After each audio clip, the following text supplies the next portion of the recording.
Alright, in this video we're going to look at the examples from the calculating infinite limits lesson. We'll start with example 1. Here we're finding the limit as x goes to infinity of 2x to the third minus 5x plus 6 over 4x to the third minus 7. I'm going to do this one numerically using my graphing calculator. So we're going to first go to our y equals screen and enter in the function.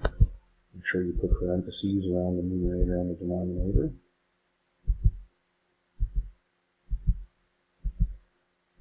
So that we have the right function in our calculator.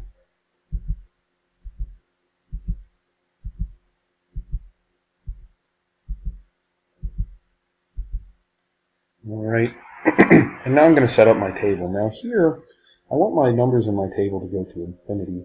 So instead of setting up an auto table, I'm going to start my table here with 10 and just increase the numbers in the x column by powers of 10.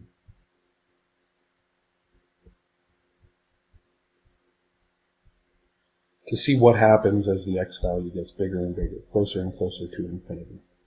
So when I go to my table setup screen, instead of worrying about the table start in the delta table, I'm just going to go down here to independent and change it from auto to ask. Now what does that do? That lets me, when I go to my table, type in whatever values I want. And this is a neat function in the table that I use every now and then, not only when I'm doing this, but other things when I want a lot of individual values of a function that aren't necessarily in any kind of pattern.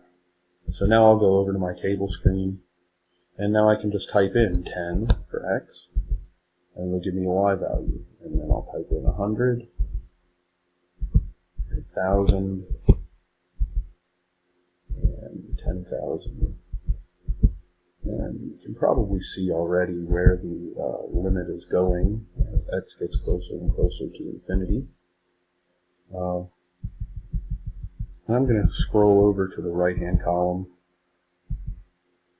and see what happens with these y values. You know, really close to 0.5 and getting closer, and you see that even though the calculator's rounding them to 0.5, they're just getting closer and closer to 0.5 as we go here.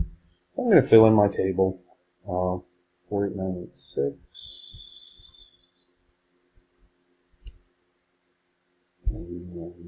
49988, and then the rest of them all round to 0.5. So the value of this limit is approaching 0.5.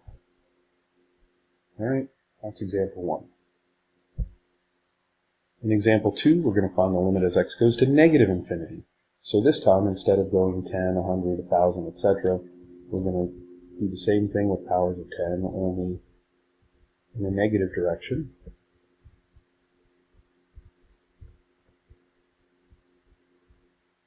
And then I'm going to go back to my calculator,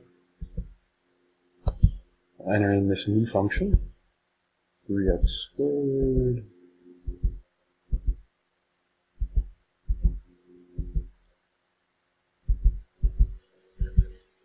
over the square root of 4x to the fourth minus 2. Okay. And now I'm already in ask mode on my table, so I can just go over here and type in the numbers that I want, negative 10, negative 100, negative 1,000. I'm not even looking at my screen, my calculator screen as I do this. Who knows, you might be able to tell where the limit's going already.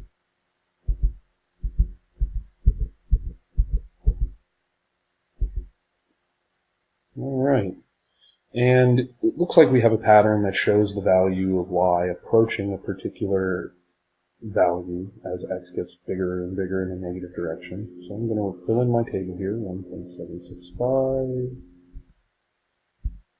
1.5252, 1.5025, and I wish I could get my calculator to stay in front of my sheet here. There we go.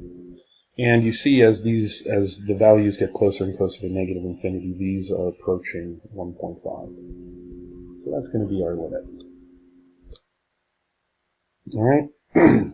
In the next couple of examples, we're going to look at finding these algebraically. Okay. So what I always recommend when you're finding them algebraically is that you find the biggest power of x that appears in either the numerator or the denominator of the function, and then you divide everything by that power. So if I look at the numerator and the denominator, the largest power of x that appears in either the numerator or the denominator is x to the third. So I'm going to take both the numerator and the denominator of this function, and I'm going to divide everything by x to the third.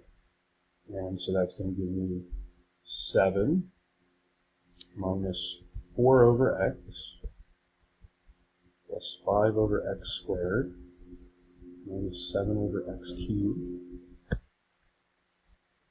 over 4 plus 2 over x squared plus 8 over x cubed. And so I've maintained the value of this fraction since I divided both the numerator and the denominator by the same thing. And now it's a little thought exercise. What happens as x gets really big to these different terms? Well, the first one, 7, stays 7. This next one, 4 over x. Think about what happens to 4 over x as x gets really, really big. Well, it gets smaller and smaller and smaller. And in essence, it gets closer and closer to 0. And so that's going to be 0.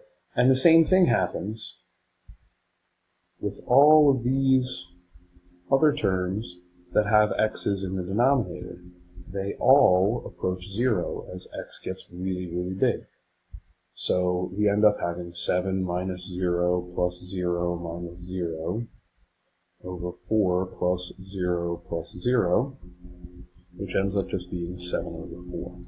And so our limit here is going to be 7 over 4, or 1.75.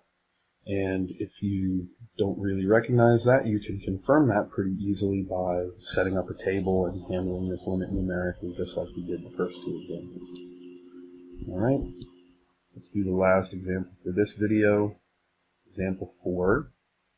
I look at my powers of x and find the largest power of x in the numerator and the denominator. The largest power between the two of them is x to the third. So I'm going to divide everything by x to the third, and this turns into the limit as x goes to negative infinity of 2 over x plus 3 over x squared minus 11 over x cubed all over 7 minus 5 over x squared plus 4 over x cubed. And I can make the same argument as I'm going to negative infinity as I did when I was going to positive infinity, that as x approaches this really large in magnitude value, all these terms that have x's in the denominator are going to go to 0. So in essence, this goes to 0, and this goes to 0, and this goes to 0, and this goes to 0, and this goes to 0.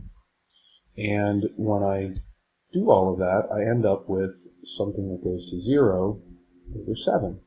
And so our limit in this situation is going to be 0. Okay?